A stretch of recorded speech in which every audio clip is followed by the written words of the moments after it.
So once we're signed in, you can see that your name should now display up the top. Once we're signed in, we're then free to browse through and see what's available and do a search and then check out and read our books. Now you can see here what's being displayed. These books here with the little microphone, that is showing us that that is an audio book. So that's one that we would listen to. Other ones, which don't have those little headphones, so they're the ebooks, which is the ones you will read on your device. So what we can do along the top, we can look at our loans, but we don't have anything checked out yet, so it's empty.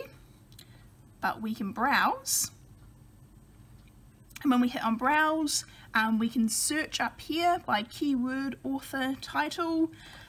We can just have a look through, and we can also change and limit what we're looking for, so what's available now or what's out or queued. Just like with a physical book, depending on how many copies we own or have available, only so many people can use at a time. So sometimes a book might not be available at that time for you, and you'll just have to chuck it on hold and wait for that to be returned. So let's say we want to check out a book to read. So if we see one that's interesting, we can click on it. It will bring up some information on the book. So we can see here, we can view more. It will tell us a little bit about the book.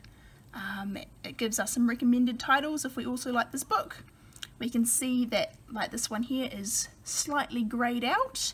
That's telling us that it's not actually available. Someone else is using that, so we will have to wait for that one there.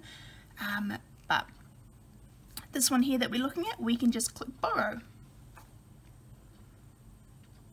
There we go. That is now on loan to us, and we can begin reading straight away. So we can just click read.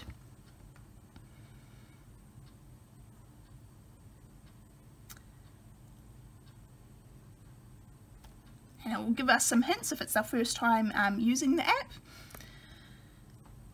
But pretty much once we got it, it's just opened up like an actual book. So once it's just finished loading, it's just downloading onto my device. There we go. We can just swipe through there, and it was like turning our pages. Just keep going. Now, there are some options. If we tap on the screen, we can jump to different parts of the book.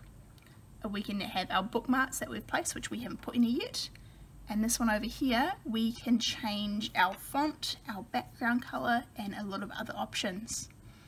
So I can make my font size bigger if I need to. I can make my background beige, so it's not quite so white, also quite so bright on my eyes.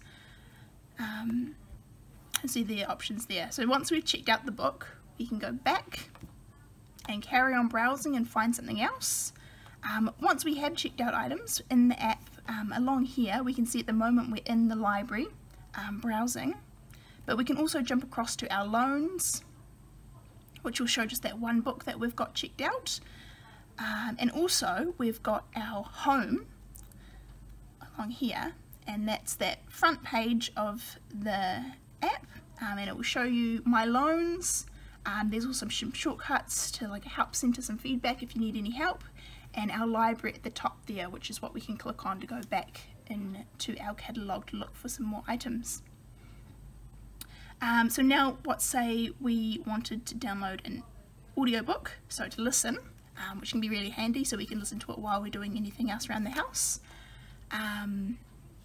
So if we went into browse, and what we could do is along the side here under format, we could tick audiobook, and it will then limit out any books that aren't audiobooks. So now all I'm seeing are audiobooks, ones we can listen to.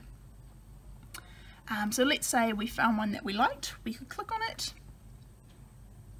Again, it will give us a bit of description about what it's about, to see whether or not we want to listen to that. It will also tell you how long it is. So this book here is 10 hours and 38 minutes.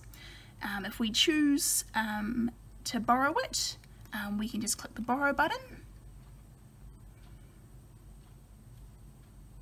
There we go. Now the one different thing with the audiobooks is it won't automatically download to your device.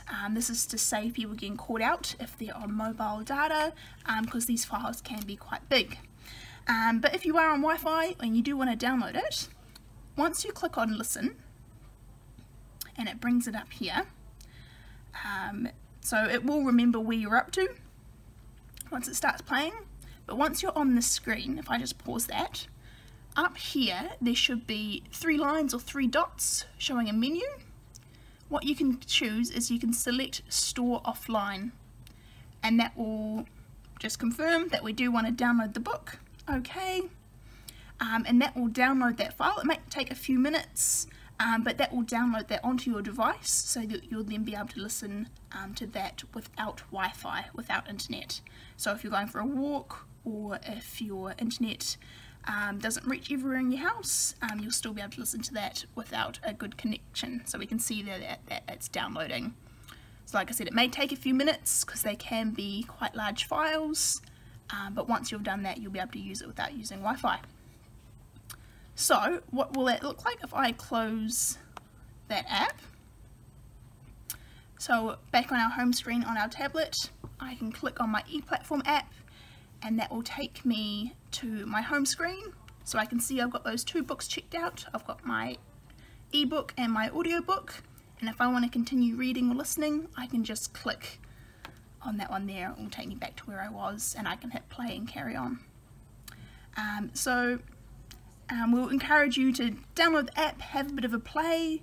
If you do come across any bits you're unsure of or need some help, do contact us here at the libraries, and we'll be able to hopefully talk you through anything that you have trouble with. And that's all for us today. Thank you.